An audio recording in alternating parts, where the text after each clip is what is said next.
आज का हमारा टॉपिक है भारतीय राष्ट्रीय आंदोलन में आज़ाद हिंद फौज की भूमिका और सुभाष चंद्र बोस। आज हम भारतीय राष्ट्रीय आंदोलन में ही आज़ाद हिंद फौज का योगदान क्या रहा है और उसमें नेताजी सुभाष चंद्र बोस किस प्रकार से जुड़े, इस मुद्दे पर आज हम चर्चा करेंगे।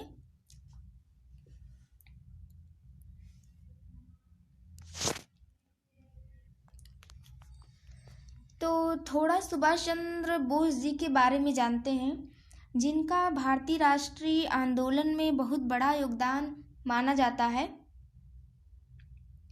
इतना बड़ा योगदान कि वास्तविकता में भारतीय राष्ट्रीय आंदोलन में जो उनको महत्व मिलना चाहिए था, शायद वो उनको नहीं मिल सका। सुभाष चंद्र बोस बेसिकली एक बंगाली थे। उनका जन्म जो है वो 23 जनवरी 1897 को हुआ था। कब हुआ था? 23 जनवरी 1897 को कटक उड़ीसा में हुआ था। कहाँ हुआ था?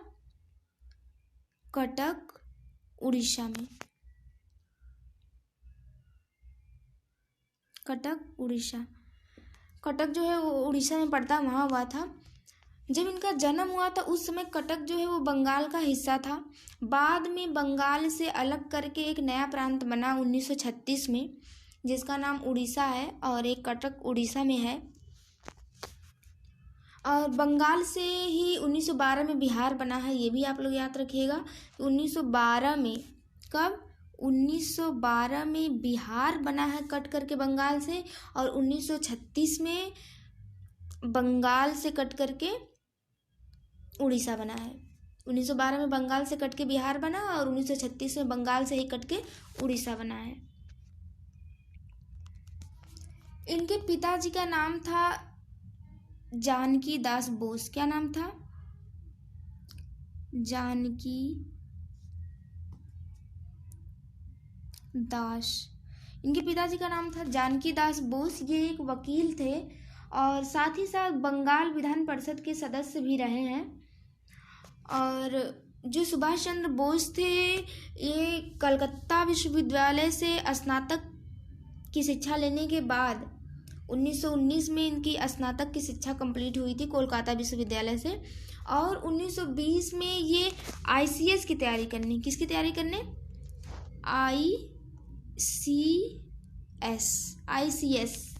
ICS की तैयारी करने के लिए ये कहाँ चले जाते हैं? लंदन। कहाँ जाते हैं? लंदन। ICS मतलब कि भारतीय सिविल सेवा, Indian civil service. Indian civil service की तैयारी करने के लिए कहाँ चले जाते हैं? लंदन चले जाते हैं। और 1920 में, कब? 1920। और 1920 में इन्होंने ICS में इन्होंने चौथी रैंक, उस समय पूरे ब्रिटिश पब्लिक सर्विस कमीशन में इन्होंने चौथी रैंक हासिल की और इन्हें कलेक्टर का पद प्राप्त हुआ।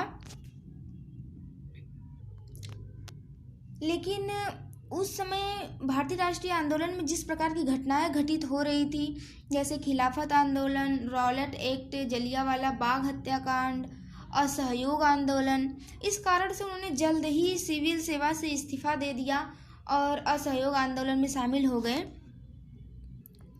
ये गांधी जी से बहुत प्रभावित थे पॉलिटिकली दृष्टि से, इसलिए ये अब इस्तीफा दे करके असहयोग आंदोलन में शामिल हो गए। और 1921 में असहयोग आंदोलन में भाग लेने के बाद कुछ कारणों से इन्हें दिसंबर 1921 में क्या किया गया? जेल में डाल दिया गया। कब जेल में डाला गया? 1921 में। 1921 में ये जेल गए और फिर 1921 में रिहा भी हो गए। और ये अपनी लाइफ में पूरे 11 बार जेल गए हैं। कितनी बार जेल गए हैं? 11 बार सुभाष चंद्र बोस जेल गए हुए हैं।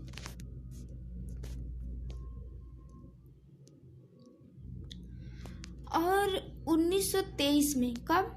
1923 में सुभाष चंद्र बोस कोलकाता के मेयर बनते हैं। कहाँ के मेयर बनते हैं? कोलकाता। कोलकाता के मेयर बनते हैं सुभाष चंद्र बोस और अक्टूबर 1924 में इनको गिरफ्तार कर लिया जाता है।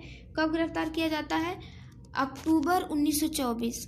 इनको दोबारा गिरफ्तार कर लिया जाता है अक्टूबर 1924 में और गिरफ्तार करके म्यांमार के, इस समय जो म्यांमार है उस समय उसको वर्मा बोला जाता था। क्या बोला जाता था? वर्मा। तो वर्मा के मांडले जेल में, किस जेल में? मांडले। वर्मा के मांडले जेल में उनको बंद कर दिया जाता है और 1927 में वो रिहा होते हैं। कब होते हैं? 1927। 1924 में उनको जेल में डाला जाता है और 1927 में वो रिहा होते हैं। और जब वो रिहा होकर के वापस आते हैं तो वापस आने के बाद उन्होंने एक नई पार्टी की स्थापना की। जब वो जेल से रिहा होते हैं तो उन्होंने एक नई पार्टी की स्थापना की जिसका नाम उन्होंने रखा IIL। क्या रखा? IIL, जिसका फुल फॉर्म है इंडियन इंडिपेंडेंट लीग। क्या नाम है? Indian independent league. और इसकी स्थापना वो करते हैं 1927 में ही। कब करते हैं? 1927 में। जब वो रिहा होके आते हैं उसी समय 1927 में रिहा होते हैं और 1927 में स्थापना करते हैं एक नई पार्टी की। इसी क्रम में 1938, कब? 1938 में कांग्रेस का वार्षिक अधिवेशन होता है। कहाँ होता है? हरिपुरा में। हरिपुरा में कांग्रेस का वार्षिक अधिवेशन होता है 1938 में, जिसमें सुभाष चंद्र बोस को अध्यक्ष बनाया जाता है। वो अध्यक्ष बनते हैं हरिपुरा अधिवेशन के। उस समय उनकी लोकप्रियता कांग्रेस में सबसे ऊपर थी। वो एक युवा और बहुत दमदार नेता के रूप में उभरे।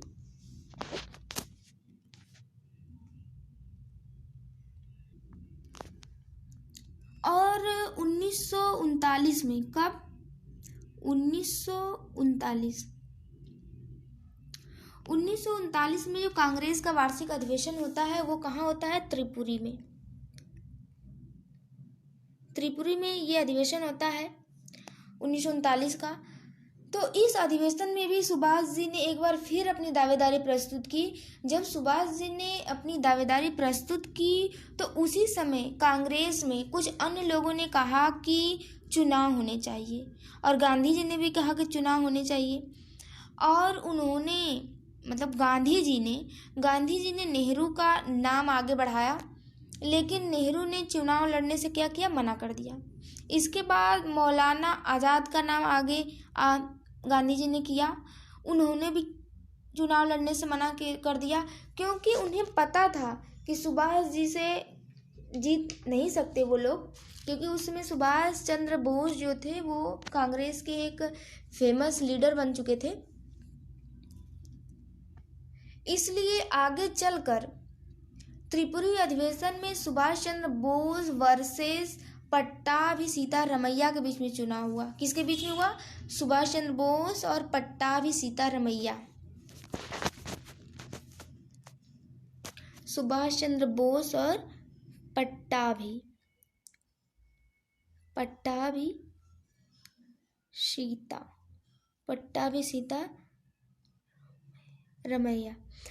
सीतारमैया के बीच में चुनाव हुआ, जिसमें सुभाष चंद्र बोस जी ने पट्टाभी सीतारमैया को पराजित किया। और यहाँ गांधी जी ने कहा कि पट्टाभी सीतारमैया की हार मेरी पर्सनल हार है। इसी से अनबन और उनके बीच की खाई और अधिक बढ़ गई, सुभाष चंद्र बोस और महात्मा गांधी के बीच की। ऐसा माना जाता है कि कांग्रेस की जो वर्किंग कमेटी थी, कौन सी कमेटी?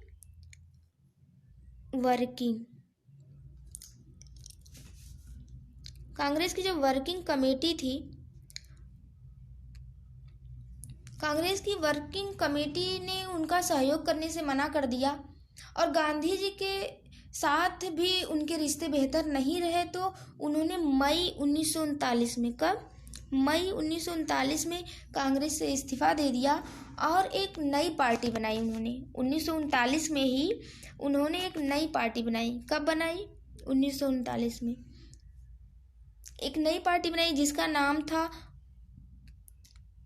Forward block. क्या नाम था? Forward block. फॉरवर्ड ब्लॉक के नाम से उस पार्टी को जाना जाता है। मई 1939 में इसकी स्थापना की उन्होंने। मई के बाद जब उन्होंने इस्तीफा दिया मई 1939 में, मई के 3 महीने बाद सेकेंड वर्ल्ड वार स्टार्ट हो गया। क्या स्टार्ट हुआ? Second world war. Second world war कब स्टार्ट हुआ था? 1939 में। और समाप्त कब हुआ था? 1945 में। 1945 में समाप्त हुआ था। तो जब इन्होंने इस्तीफा दिया मई में, उसी के 3 मंथ बाद ही सेकेंड वर्ल्ड वार स्टार्ट हो गया। जब सेकेंड वर्ल्ड वार स्टार्ट हुआ तो उस समय सुभाष जी कांग्रेस पार्टी से इस्तीफा दे चुके थे। यहाँ पर कांग्रेस में न होते हुए भी सुभाष जी ने गांधी जी से कहा कि गांधी जी, ये मौका है कि हमें पूरी ताकत के साथ अंग्रेजों से लड़ना चाहिए, क्योंकि अंग्रेज इस समय सेकेंड वर्ल्ड वार में क्या किए हैं? उलझे हुए हैं और हम उन्हें बेहतर तरीके से मात दे सकते हैं। लेकिन गांधी जी ने सुभाष जी के इस बात को नहीं सुना और 1 सितंबर 1939 कब? 1 सितंबर 1939 को पोलैंड पर जर्मनी ने हमला किया। किसने किया? जर्मनी ने पोलैंड पर हमला किया। किस पर किया? पोलैंड। 1 सितंबर 1939 को जर्मनी ने पोलैंड पर हमला किया और 3 सितंबर 1939 कब? 3 सितंबर 1939। 1 सितंबर को हमला किया और 3 सितंबर 1939 को लॉर्ड लिनलिथगो। किसने? लॉर्ड लिनलिथगो, उस समय के वायसराय थे लिनलिथगो। लॉर्ड लिनलिथगो ने ब्रिटिश भारतीय सेना को युद्ध में शामिल कर लिया। तो इसका जवाहरलाल नेहरू ने जबरदस्त विरोध किया और कहा कि आप एक गुलाम देश को किस प्रकार एक गुलाम देश की आज़ादी में शामिल कर सकते हैं। लेकिन फिर भी आप अगर भारत को युद्ध में शामिल करते हैं तो कम से कम सत्ता हमारे हाथ में सौंप दीजिए। लेकिन लॉर्ड लिथगो जो था वो उनकी बात को नहीं सुना और भारतीय सेना को युद्ध में शामिल कर दिया। और इसी के बाद कांग्रेस की 28 माह पुरानी, कितनी माह पुरानी? 28 माह। 28 माह पुरानी 28 प्रांतीय सरकारों ने इस्तीफा दे दिया। ये 28 माह पुरानी जो सरकारें थी 1935 के अधिवेशन के तहत 1937 में क्या हुए थे? प्रांतीय चुनाव हुए थे, जिसमें कांग्रेस ने प्रांतों में अपनी सरकार बनाई थी। तो उसमें से 8 प्रांतीय सरकारों ने क्या कर दिया? इस्तीफा दे दिया। और कांग्रेस भी ब्रिटिश सत्ता के विरोध में उतर आई। जिस समय कांग्रेस ब्रिटिश सत्ता का विरोध कर रही थी उस समय सुभाष जी ने यह भी कहा कि पूरे देश में अंग्रेजों की खिलाफत करके, मतलब हमें मौका है कि हमें आज़ादी के लिए प्रयास करना चाहिए। लेकिन सुभाष जी और नेहरू जी के बीच एक मतभेद था, एक मनभेद था। यहाँ पर सुभाष चंद्र बोस को जब मौका नहीं मिला तब उन्होंने कोलकाता के अंदर ही अंग्रेजों का विरोध करना शुरू किया। क्या किया? कोलकाता के अंदर ही अंग्रेजों का विरोध करना शुरू किया। विरोध करने के लिए उन्होंने एक बहाना ढूंढा और कोलकाता में हार्वेल मेमोरियल बना हुआ है। क्या बना हुआ है?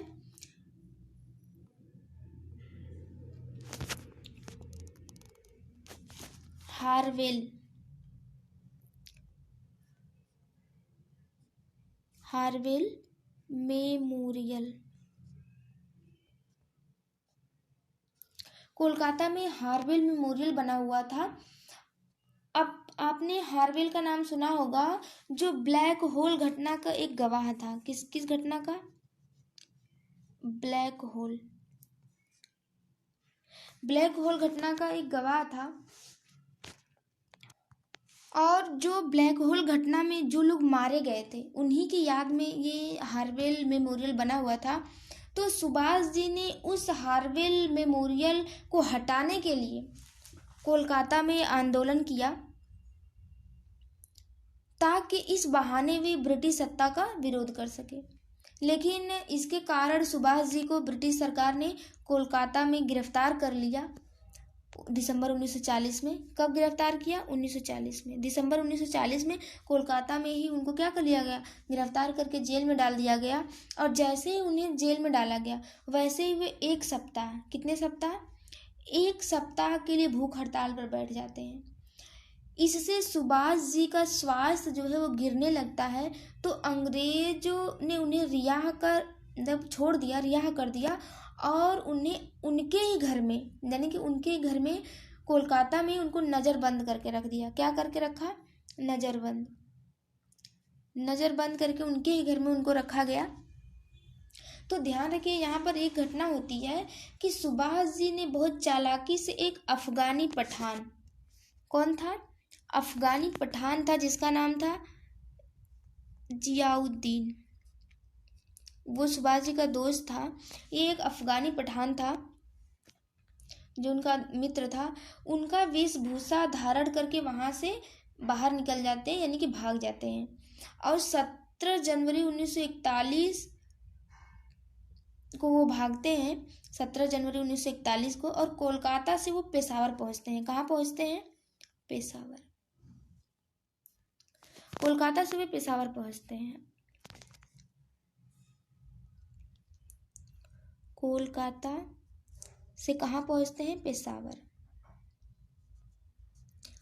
कोलकाता से वे पेशावर पहुँचते हैं और पेशावर में उनकी एक आदमी ने मदद किया था जिसका नाम था भगत राम तलवार। क्या नाम था? भगत राम तलवार। भगत राम तलवार नाम का एक व्यक्ति था जिन्होंने सुभाष चंद्र बोस की मदद की और वे पेशावर से काबुल पहुंच गए। कहाँ पहुंचे? पेशावर से काबुल। पेशावर से काबुल। काबुल अफगानिस्तान की राजधानी है, याद रखिएगा कि काबुल अफगानिस्तान की राजधानी थे। वे पेशावर से कहाँ पहुँचे? काबुल पहुँच गए। और काबुल से वो मास्को पहुँच गए। कहाँ पहुँचे? मास्को। मास्को रूस की राजधानी है। किसकी राजधानी है? रूस की, ये भी याद रखिए। मास्को रूस की राजधानी है। वो मास्को पहुँच गए। इस समय रसिया का राष्ट्रपति स्टालिन था, मतलब रूस का राष्ट्रपति कौन था? स्टालिन। रूस का राष्ट्रपति उस समय था स्टालिन।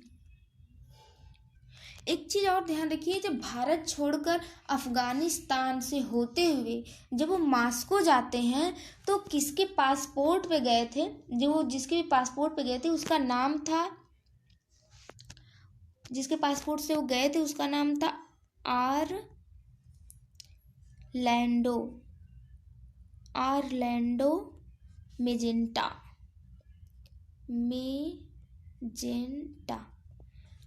आरलैंडो मेजेंटा एक इटालियन व्यक्ति था। इनके पासपोर्ट से वो अफगानिस्तान से मास्को गए थे। जब वो कांग्रेस छोड़े से 1939 में, तो कांग्रेस छोड़ने के बाद उनका झुकाव जो है वो वामपंथियों की ओर हो गया था। वामपंथी साम्यवाद की तरफ झुक गया था, साम्यवाद की तरफ वो बढ़ गए थे। तो जो मास्को पहुंचते हैं, जो सोवियत संघ यानी रूस, उस समय रूस को सोवियत संघ बोला जाता था और रूस की राजधानी मास्को है। तो वहाँ पे वो जा करके मदद के लिए कहते हैं रूस में जा करके, और ब्रिटेन के खिलाफ आज़ादी के लिए अपनी मदद के लिए मास्को में जा करके किससे बोलते हैं? स्टालिन से कहते हैं। लेकिन उसी समय जर्मनी जो है वो सोवियत संघ पे क्या कर देता है? हमला कर देता है। सेकेंड वर्ल्ड वॉर तो चल ही रहा था, तो जर्मनी जो है उसी समय रूस पे क्या करता है? हमला कर देता है। तो सोवियत संघ मित्र राष्ट्रों के पक्ष में आ जाता है। मित्र राष्ट्र का मतलब यहाँ था कि उस समय दो गुट थे, मित्र राष्ट्र और धुरी राष्ट्र। तो जब सोवियत संघ पे जर्मनी ने हमला कर दिया तो सोवियत संघ मित्र राष्ट्रों से मिल जाता है। मित्र राष्ट्र का मतलब ये था ब्रिटेन और फ्रांस। मित्र राष्ट्र में कौन कौन से थे? ब्रिटेन और फ्रांस। तो सोवियत संघ ब्रिटेन और फ्रांस से मिल जाता है। इस कारण सुभाष जी को मास्को अर्थात सोवियत संघ को छोड़ना पड़ता है और वे सोवियत संघ से पहुंचते हैं जर्मनी। कहाँ पहुंचते हैं? जर्मनी। सोवियत संघ से वो जर्मनी पहुंचते हैं। जर्मनी, और जर्मनी की राजधानी क्या है? बर्लिन। क्या है? बर्लिन। ये भी याद रखिए, जर्मनी की राजधानी बर्लिन है। तो वो कहाँ पहुंचते हैं? जर्मनी पहुंचते हैं। वे उसमें जर्मनी की जो शासक था वो हिटलर था। कौन था? जर्मनी के शासक हिटलर था। वह हिटलर से बातचीत करने के लिए हिटलर के जो निकटतम सहयोगी थे, उनका नाम था रिबेनट्रॉप। क्या था? रिबेनट्रॉप। मेरी बात को ध्यान से सुनिए, उनका नाम था रिबेनट्रॉप। वो रिबेनट्रॉप से मुलाकात करते हैं और रिबेनट्रॉप से कहते हैं हिटलर से बातचीत करने के लिए। तो रिबेनट्रॉप उनको हिटलर से मुलाकात करवाता है। हिटलर से मुलाकात के बाद सुभाष जी बहुत खुलकर उनसे बात करते हैं कि आप भी अंग्रेजों का विरोध कर रहे हैं और हमें ब्रिटिश ने अपना गुलाम बना रखा है, आप हमारी मदद कीजिए, हम आपकी मदद करेंगे। कहते हैं सुभाष जी से हिटलर बहुत अधिक प्रभावित था। यहाँ पर ध्यान रखिए कि जर्मनी पहुँचने के बाद जर्मनी ने जिन भारतीय सैनिकों को बंदी बना लिया था, भारतीय सैनिकों को भी सेकेंड वर्ल्ड वॉर में शामिल किया गया था। तो जर्मनी ने जिन भारतीय सैनिकों को बंदी बना लिया था, क्योंकि आपको पता है कि बहुत बड़ी फौज जो है हमारी यूरोप गई थी और यूरोप में जहाँ जहाँ गई थी आरंभ में जर्मनी ने उन्हें बंदी बना लिया। तो यहाँ पर सुभाष जी ने उन्हें रिहा करने की मांग की। जब सुभाष जी उनकी रिहाई की मांग करते हैं तो वहीं पर उन हमारे सैनिकों को मिलाकर जर्मनी के अंदर एक सेना बनाते हैं और उस सेना का नाम था फ्री इंडियन लीजेंड। क्या रखते हैं उस सेना का नाम? Free Indian legend. जर्मनी में जो सेना थी जिसको हिटलर ने बंदी बना के रखा था, उनकी रिहाई की मांग करते हैं और उन्हीं सेना से वो जर्मनी में ही सैनिक मिला करके एक सेना बनाते हैं जिसका नाम वो रखते हैं फ्री इंडियन लीजेंड। और इसी सेना को मुक्ति सेना के नाम से भी जाना जाता है। किस सेना के नाम से जानते हैं? मुक्ति सेना। फ्री इंडियन लीजेंड को मुक्ति सेना के नाम से भी जाना जाता है। और ये मुक्ति सेना या फिर फ्री इंडियन लीजेंड की जो सेना जो उन्होंने बनाई थी वो बनाई थी 1942 में। कब बनाई थी? मई 1942 में। तो कहीं न कहीं हिटलर से उनका अच्छा तालमेल था, लेकिन सुभाष जी को ऐसा लगा कि हिटलर की बातों पर विश्वास नहीं किया जा सकता है। यदि हिटलर भारत का सहयोग कर भी देता है और अगर जर्मनी जीत भी गया तो वह भारत पर नियंत्रण भी कर सकता है। इसलिए कहते हैं कि कुछ ऐसी परिस्थितियां हुई कि उन्होंने जर्मनी छोड़ दिया और जर्मनी से वो जा पहुँचे जापान। जर्मनी से वो कहाँ गए? जर्मनी से वो पहुँचे जापान। जर्मनी से वो जापान पहुँचे और उस समय वास्तविकता में अगर दक्षिण एशिया और दक्षिण पूर्वी एशिया में हकीकत में ब्रिटिश के नाक में अगर कोई दम किए हुए था तो वो जापानी थे। इसलिए सुभाष जी जापान पहुँचते हैं। जब ये जापान पहुँचते हैं तो उससे मैं आपको फिर से रिवर्स करके बताती हूँ कि जिस समय सेकेंड वर्ल्ड वॉर हुआ था, कौन सा world war? Second world war जब हुआ था उस समय भारत से लगभग 70,000 सैनिक रवाना हुए थे। कितने सैनिक रवाना हुए थे? 70,000 सैनिक रवाना हुए थे दक्षिण पूर्वी एशिया के अंदर, ताकि वे जापान से लड़ सके। जापान से लड़ने के लिए 70,000 सेना क्या हुए थे? रवाना हुए थे। उस समय जापानियों ने इतना तेज गति से हमला किया कि दक्षिण पूर्वी एशिया में ब्रिटेन के जो क्षेत्र थे जैसे मलेशिया, इस पे भी ब्रिटिश आधिपत्य था। इसको मलय भी बोलते हैं, उसमें मलय बोलते थे। फिलीपींस, फिलीपींस, सिंगापुर,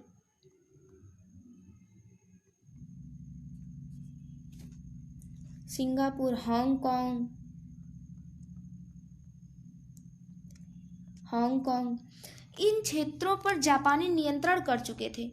उन्होंने मलय यानी मलेशिया के अंदर भी ब्रिटिश सेना को हरा दिया था और मलय में एक भारतीय टुकड़ी सेना को मलय में यानी मलेशिया में एक भारतीय टुकड़ी सेना को बंदी बनाया हुआ था। और इसी समय, जिस समय ये वर्ल्ड वार हो रहा था, इसी समय एक इंडियन क्रांतिकारी भागकर जापान गए थे। उनका नाम था रास बिहारी बोस। क्या नाम था? रास बिहारी बोस था। ये एक इंडियन क्रांतिकारी थे और उसी समय जब सेकेंड वर्ल्ड वार चल रहा था, उसी समय ये भाग करके जापान गए हुए थे। और रास बिहारी बोस ने उस समय वहाँ इंडियन इंडिपेंडेंट लीग बना रखी थी। क्या बना रखी थी? जापान में इंडियन इंडिपेंडेंट लीग बना रखी थी। कहाँ पर? जापान के अंदर। कब बनाई थी? 1942 में। 1942 में रास बिहारी बोस ने इंडियन इंडिपेंडेंस लीग बना रखी थी 1942 में।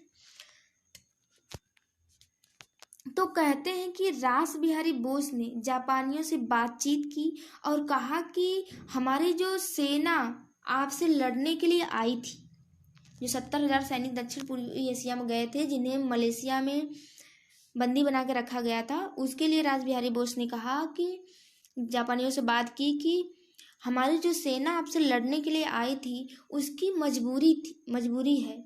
और मजबूरी ये है कि जो भारत है वो ब्रिटिश उपनिवेश है और हमें ज़बरदस्ती लड़ने के लिए भेजा गया है। हम खुद ब्रिटेन का विरोध कर रहे हैं, इसलिए आप हमारा सहयोग कीजिए और हमारी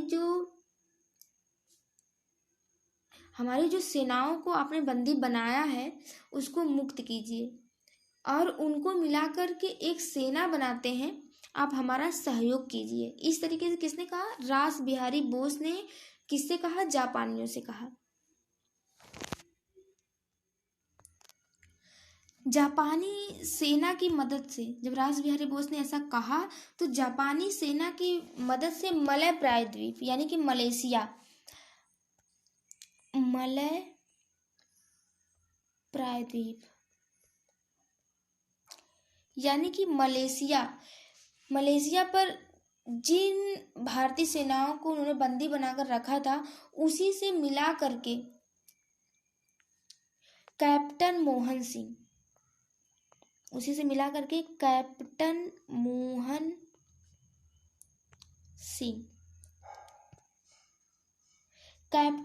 सिंह के नेतृत्व में एक सेना बनती है जिसको कहते हैं आजाद हिंद फौज। क्या कहते हैं?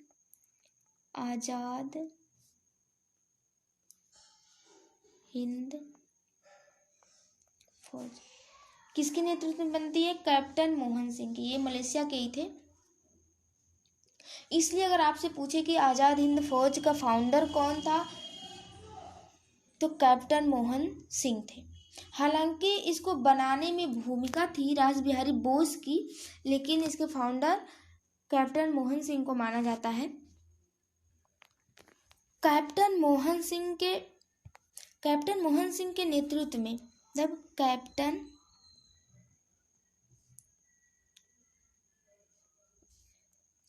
मोहन सिंह के नेतृत्व में बाकायदा ये सेना ब्रिटिश से लड़ने के लिए आगे बढ़ती है।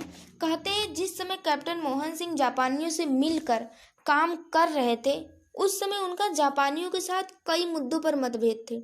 कैप्टन मोहन सिंह को ऐसा लगता था कि जापानी कभी भी धोखा दे सकते हैं, इसलिए जापानियों और कैप्टन मोहन सिंह के बीच में दूरी बढ़ती गई। क्या होता गया? दूरी बढ़ती गई। और इसी समय जर्मनी से जापान आते हैं। कौन? सुभाष चंद्र बोस। कहाँ से आते हैं? जर्मनी से जापान। हिटलर को छोड़ करके जर्मनी से कहाँ आते हैं? जापान। इसी समय आते हैं सुभाष चंद्र बोस। तो यहाँ पर इसी सेना के साथ में 1943 के अंदर यानी आज़ाद हिंद फौज की जो सेना है, इसी सेना का साथ में 1943 के अंदर आज़ाद हिंद फौज के अंदर सुभाष चंद्र बोस जुड़ जाते हैं और यहाँ पर मदद करते हैं रास बिहारी बोस। इस सेना में जुड़ने के लिए सुभाष चंद्र बोस की कौन मदद करता है? रास बिहारी बोस। इसीलिए आज़ाद हिंद फौज का पुनः संस्थापक, क्या? आज़ाद हिंद फौज का पुनः संस्थापक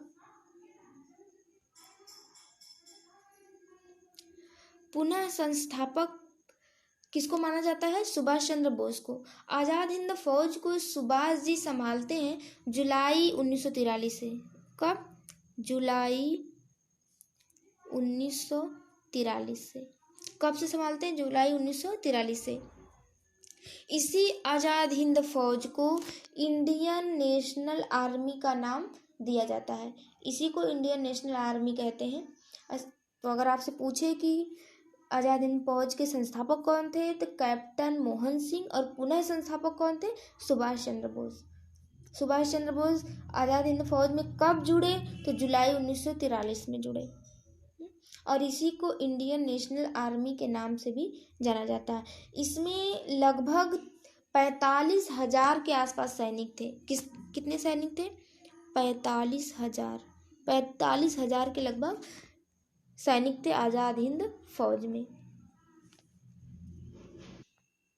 और इसी समय सुभाष जी ने कहा था और नारे दिए थे कि तुम मुझे खून दो, मैं तुम्हें आज़ादी दूंगा। और इसके साथ ही साथ इसी समय उन्होंने जय हिंद का नारा दिया। कौन सा नारा दिया? जय हिंद का नारा दिया। और इसी समय उन्होंने दिल्ली चलो का नारा दिया था। कौन सा नारा दिया था? दिल्ली चलो। तो ये भी आप लोग याद रखिए कि दिल्ली चलो, जय हिंद और तुम मुझे खून दो, मैं तुम्हें आज़ादी दूंगा, ये नारा किसने दिया है? सुभाष चंद्र बोस ने दिया है। और किस समय दिया था? 1943 में, जब वो आज़ाद हिंद फौज से जुड़े थे। सुभाष जी ने आज़ाद हिंद फौज के लिए 4 ब्रिगेड की स्थापना की। कितने ब्रिगेड की?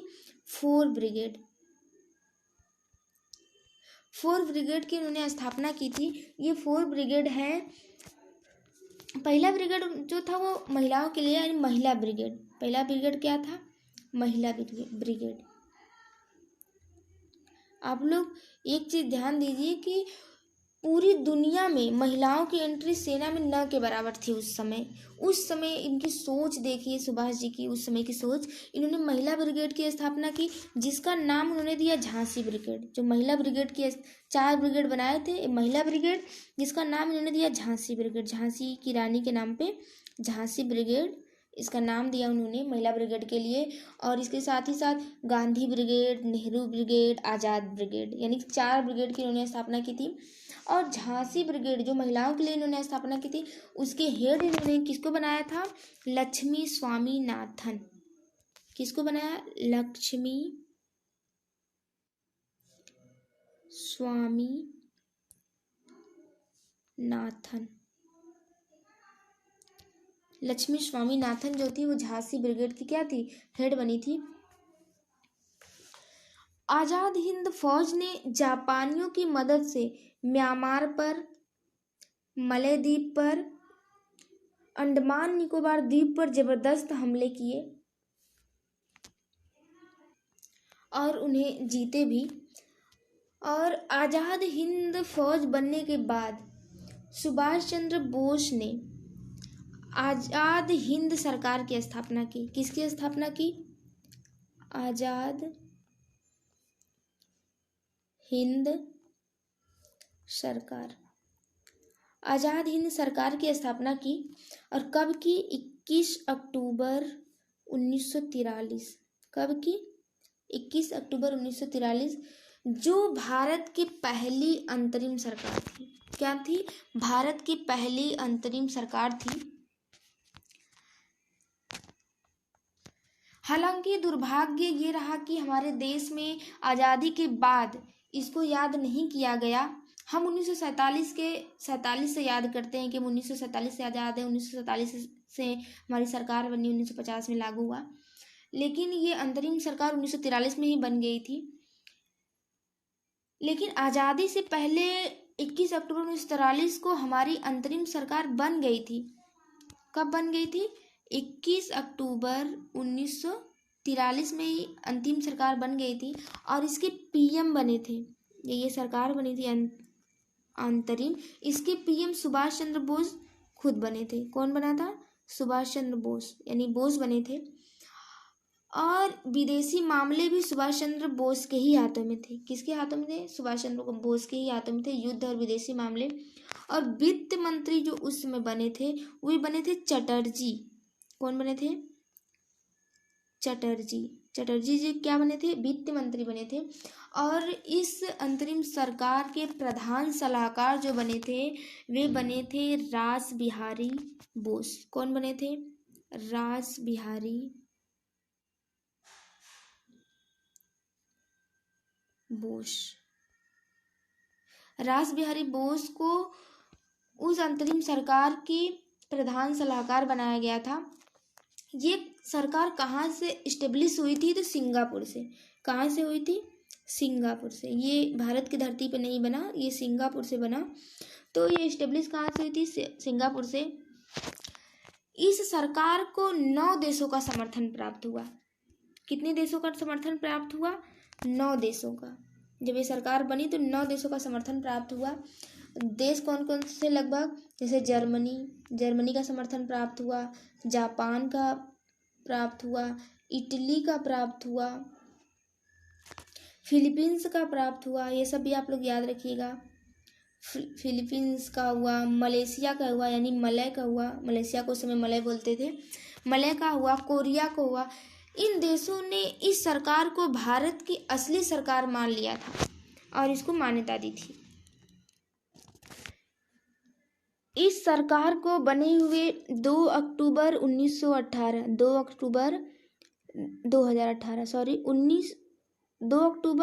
2018 में इस सरकार को बने हुए 75 वर्ष पूरे हुए। कितने वर्ष पूरे हुए? 75 वर्ष पूरे हुए। तो हमारे माननीय प्रधानमंत्री श्रीमान नरेंद्र मोदी जी, किसने? नरेंद्र मोदी जी ने लाल किले के प्राचीर से, कहाँ से? लाल किले के प्राचीर से 21 अक्टूबर 2018 को इस सरकार की 75वीं वर्षगांठ क्या की? मनाई। 1943 में जब आज़ाद हिंद फौज ने आगे बढ़ते हुए अंडमान निकोबार द्वीप पर अपना आधिपत्य स्थापित किया तो इस सरकार ने, किस सरकार ने? जो ये हमारी सरकार बनी थी सिंगापुर में, तो इस सरकार ने अंडमान का नाम रखा शहीद। क्या नाम रखा? शहीद। और निकोबार द्वीप का नाम रखा स्वराज। क्या रखा? स्वराज। यानी आज़ाद हिंद सरकार ने, जब आज़ाद हिंद फौज ने अंडमान निकोबार पे अपना आधिपत्य स्थापित कर लिया तो आज़ाद हिंद सरकार ने अंडमान द्वीप का नाम रखा शहीद और निकोबार द्वीप का क्या नाम रखा? स्वराज। इस तरह से वे अंडमान निकोबार से आगे बढ़ते हुए तेज गति से म्यांमार पहुंचते हैं। कहाँ पहुंचते हैं? म्यांमार। और म्यांमार भी उसमें ब्रिटिश का उपनिवेश था। और म्यांमार से भी आगे बढ़ते हुए भारत की धरती पर इनकी पहली जो जीत थी वो थी मणिपुर और मिजोरम के पास। कहाँ थी? मणिपुर और मिजोरम। मणिपुर और मिजोरम में इनकी पहली जीत हुई। ये जो आज़ाद हिंद सरकार थी और इसकी जो आज़ाद हिंद फौज थी, वो आज़ाद हिंद फौज किस रास्ते से भारत के अंदर घुसी थी? तो उत्तर होगा नॉर्थ ईस्ट इंडिया, यानी कि उत्तर पूर्वी भारत से वो भारत के अंदर घुसी थी। जहाँ मणिपुर, मिजोरम ये उत्तर पूर्वी भारत का हिस्सा है। लेकिन यहीं से एक दुर्भाग्य शुरू होता है कि अमेरिका सहित मित्र राष्ट्रों ने जापान पर हमले और तेज कर दिए, क्योंकि आज़ाद हिंद फौज का सपोर्ट कौन कर रहा था? जापान कर रहा था। और आज़ाद हिंद फौज का गठन जो हुआ था वो जापानियों ने ही किया था, जापानियों के सपोर्ट से हुआ था। और जापान पर ही अमेरिका और उसके मित्र राष्ट्रों ने क्या किया, और तेज हमले करने शुरू कर दिए। और 6 अगस्त 1945 का 6 अगस्त 1945 और 9 अगस्त 1945, 6 अगस्त 1945 को हिरोशिमा और 9 अगस्त 1945 को नागासाकी, जो जापान के प्रमुख शहर थे, उन पर अमेरिका ने परमाणु बम गिरा दिए। जब हिरोशिमा और नागासाकी पर परमाणु बम गिरा दिए गए, इस आज़ाद हिंद फौज और आज़ाद हिंद सरकार का सबसे ज़्यादा सहयोग करने वाली जापानी सरकार ही पस्त हो गई और जापानी सरकार ने हथियार डाल दिए। उन्होंने ब्रिटिश और अमेरिका के सामने समर्पण कर दिए। इसी के साथ सेकेंड वर्ल्ड वार, कौन सा world war, second world war क्या हो गया, समाप्त हो गया। और कहते हैं इसी समय जब एक हवाई दुर्घटना में, जो ताइवान की राजधानी है, उसके पास में सुभाष जी का हेलीकॉप्टर या उनके पास जो भी प्लेन था वो क्रैश हो गया। और कहते हैं कि उस हवाई दुर्घटना में उनकी मौत हो गई। हालांकि इस पर बहुत सारे कमीशन अभी तक बनाए गए हैं और किसी भी कमीशन ने पुख्ता रूप से ये सबूत नहीं दिए हैं कि इस प्लेन हादसे में उनकी डेथ हुई थी। इसलिए आज भी ये गंभीर व सोचनीय मुद्दा है कि सुभाष जी का निधन कैसे हुआ, या हुआ भी या नहीं हुआ। अगर हुआ तो कब हुआ, तो ये बिंदु भी ध्यान में रखिए। तो 30 अक्टूबर 1918 को, कब, 30 अक्टूबर 1918 नहीं, सॉरी, 30 अक्टूबर 2018, 30 अक्टूबर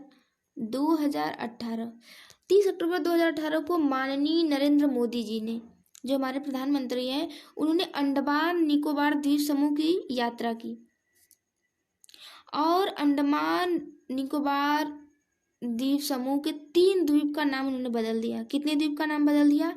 3 द्वीप का नाम उन्होंने बदला। और वे द्वीप कौन कौन से हैं? तो वे द्वीप हैं रॉस द्वीप, नील द्वीप और एक है हेवलॉक द्वीप। तो ये 3 द्वीप अंडमान निकोबार द्वीप समूह के द्वीप हैं, रॉस द्वीप, नील द्वीप, हेवलॉक द्वीप। तो इन 3 द्वीपों का नाम नरेंद्र मोदी जी ने बदला। रॉस द्वीप का उन्होंने सुभाष चंद्र बोस जी के नाम पे नाम रखा, नेताजी सुभाष चंद्र बोस द्वीप। और नील द्वीप का उन्होंने नाम रखा शहीद द्वीप, ताकि याद किया जा सके आज़ाद हिंद फौज और आज़ाद हिंद सरकार को। और हेवलॉक द्वीप का उन्होंने नाम रखा स्वराज। क्या नाम रखा? स्वराज द्वीप। तो मैंने इस आज के टॉपिक को करंट के साथ जोड़ के पढ़ाने की कोशिश की है, तो आई होप आप लोग को समझ में आया होगा। तो ये रहा आज का हमारा टॉपिक। कल हम मिलेंगे नए टॉपिक के साथ, तब तक के लिए धन्यवाद।